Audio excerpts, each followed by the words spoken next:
Bonjour à tous et bienvenue dans cette nouvelle vidéo. Aujourd'hui je voulais vous faire une vidéo, mon petit top 5 des erreurs de débutants selon moi, puisque chacun a peut-être une idée là-dessus. Pour moi, il y a vraiment 5 erreurs qu'on fait en tant que débutant et que moi j'ai faites à l'époque quand je débutais. Je me suis dit que ça serait une vidéo un petit peu rigolote, un petit peu sympa et courte à faire. Sachant qu'en plus je sais que régulièrement il y a des nouvelles personnes qui me rejoignent sur la chaîne et qui débutent en plantes d'intérieur, donc je me suis dit que ça serait une vidéo un petit peu sympa. J'ai fait pas mal de vidéos à propos de ma sélection de livres qui m'ont beaucoup aidé, si vous voulez aller regarder. Et j'ai fait d'autres vidéos un petit peu thématiques, une vidéo sur les nuisibles, une vidéo sur l'arrosage, parce qu'à mon avis c'est là où il faut commencer. Mais je me suis dit que ça serait bien de réunir, pour moi, un petit top 5. Première erreur, c'est l'arrosage. C'est souvent, moi en tout cas, ce que je faisais, c'est que je noyais mes plantes. En fait, quand on est débutant, on a envie de bien faire et on se dit, oulala, nos plantes ont besoin d'eau, il faut surtout pas que je la tue, du coup il faut surtout pas que je la laisse mourir sans avoir d'eau. Souvent, du coup, on se retrouve à trop arroser ces plantes et on les tue comme ça, en fait, on les noie. On va faire pourrir les racines, par exemple, puisqu'on donne trop d'eau, et puis il y a un petit peu d'eau stagnante, donc ça, je reparlerai ensuite des pots et du rempotage, juste après, ça fait partie d'une des erreurs.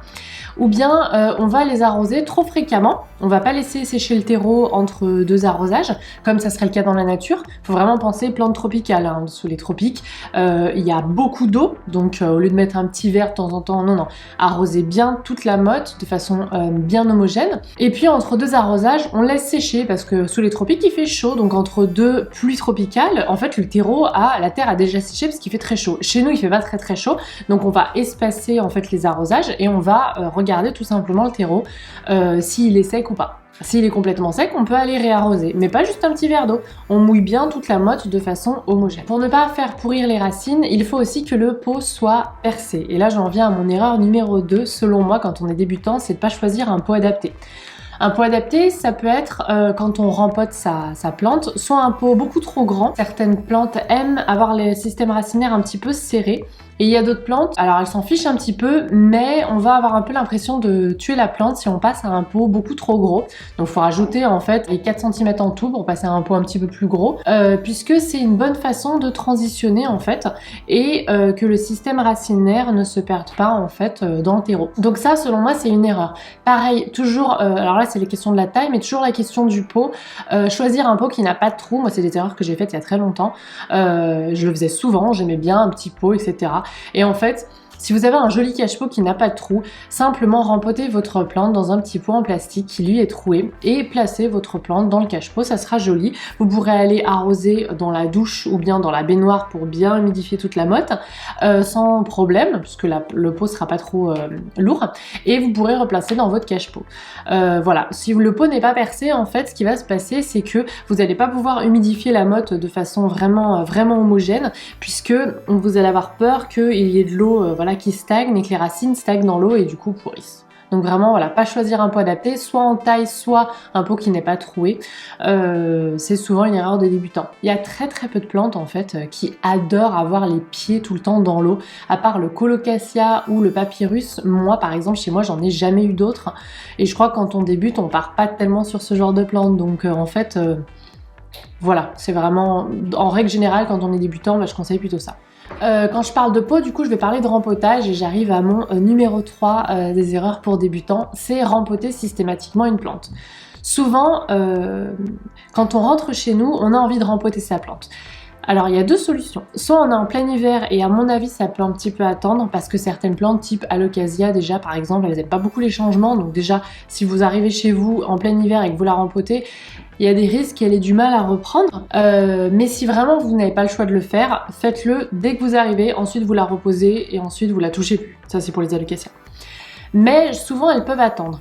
Parfois effectivement de printemps jusqu'à l'automne, honnêtement, si vous achetez une plante et que le système racinaire, vous voyez qu'il dépasse du pot dans lequel elle a été élevée dans sa nurserie sous serre, c'est vrai qu'en fait souvent les producteurs les font grandir à fond dans leur pot. En plus ils ont toutes les conditions, l'humidité, l'exposition, ils ont des lampes horticales, etc. Et souvent le système racinaire est plein à craquer et il faut rempoter. Ça on est d'accord. Mais si vous achetez votre petite plante chez un fleuriste du coin qui l'a rempotée récemment dans un bon substrat en plus, et que vous voyez pas de racines qui dépassent, ou vous dépotez rapidement, vous regardez, il n'y a pas de souci, il n'y a aucune raison en fait de rempoter. Donc vraiment, il faut faire pas seulement avec des règles établies, j'ai une plante, je la rempote. Il faut faire un petit peu au feeling et pour ça, il faut aussi observer sa plante. Et du coup, l'observation de la plante, à mon sens, c'est la 5e erreur. J'en suis à 5 ou à 4? Arrosage, rempotage. Pour rempotage, ah c'est mon 4e erreur. Donc j'en arrive à ma 4e erreur de débutant, ne pas observer ses plantes. En fait, parfois on laisse un petit peu les plantes à l'abandon et du coup on va avoir assez tardivement une infestation nuisible. Donc ça il faut retourner regarder le revers des feuilles assez régulièrement, regarder aussi les tiges. À chaque fois que vous arrosez, c'est l'occasion par exemple. Vous pouvez un petit peu aussi doucher les feuilles de la plante parce que ça va retarder sur certaines plantes qui sont souvent susceptibles aux nuisibles type les calathea. Mais en fait maintenir un petit peu humide, peut-être sprayer un petit peu de savon noir si vous voulez aller un petit peu plus loin que voilà juste débuter en plante, et ben ça va vous permettre voilà de prévenir mais aussi de surveiller assez rapidement parce que quand on a une infestation par exemple de cochenilles, les cochenilles c'est assez facile à traiter mais si on s'en rend compte très tard, elles peuvent avoir déjà mangé l'intégralité d'un tronc ou par exemple qu'on regarde pas et on part en vacances 2 semaines, elles étaient là avant de partir, on s'en est pas aperçu, on revient 2 semaines après, la plante est fichue.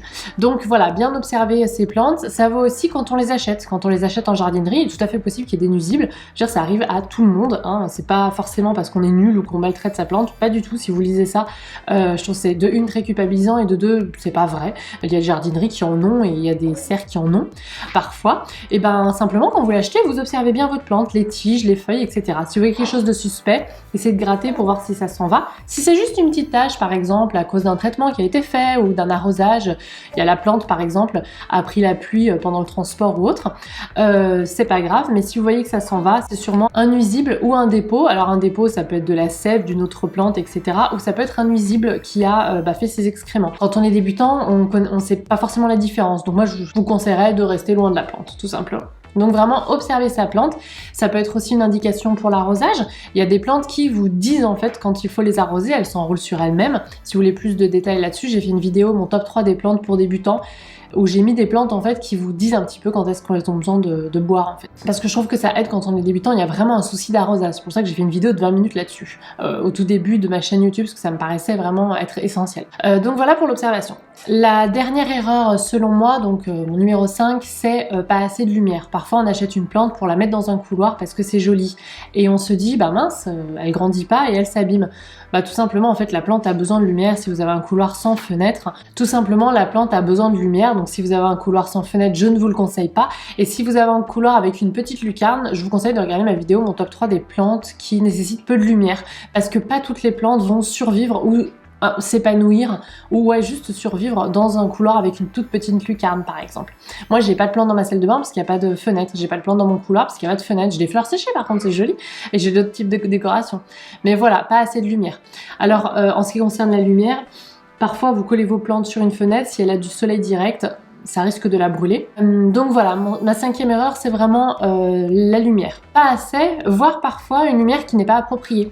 Si vous mettez votre plante face à une fenêtre plein sud et qu'elle a le soleil toute l'après-midi, la plante risque de brûler. Souvent, on ramène chez nous des plantes qu'on transforme en plantes d'intérieur parce qu'elles aiment trop chaud.